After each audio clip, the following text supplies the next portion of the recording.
ay nakabili na tayo ng helmet na Evo. Papunta na tayo ngayon sa pabalik na tayo sa bahay ngayon. Dito natin si Marvel. Kaya pati natin ang binili natin helmet ay kulay itim. Dito tayo shop ilaw. Ayun shop limang boss dito. Diba? Ngayon tayo nakapunta dito. Ngayon na natin. Shop limang boss. Diba? Ito. Yan, ibabalik na tayo sa may sa Relaw. At yun, ito yung helmet line natin 3.6 siya ngayon. Yun, then yun ay shoutout sa mga riders natin dyan, mga rides dito. Lenny, nandun ay Ma'am Lenny, ang kapatid ni Ma'am Boss Babe ang nakausap natin kanina. Kaya ngayon ay at pakilip pa right.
Lapit ng Pilipina rin.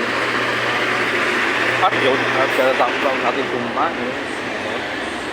Ito yung helmet na dala natin. Kaya sa Pilipina rin medyo maulan nun.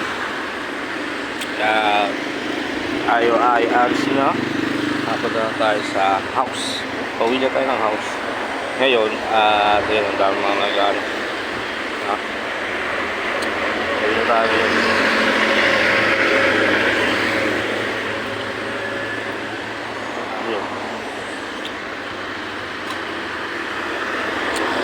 Kami nabili natin kay Boss Babe. Kami Bajeros Bilagtas Bilagtaan. Nandito tayo sa Philippine Arena. At ay lalakbay na tayo at pauwi na tayo ng house. Pabalik na ulit tayo ngayon. Yun.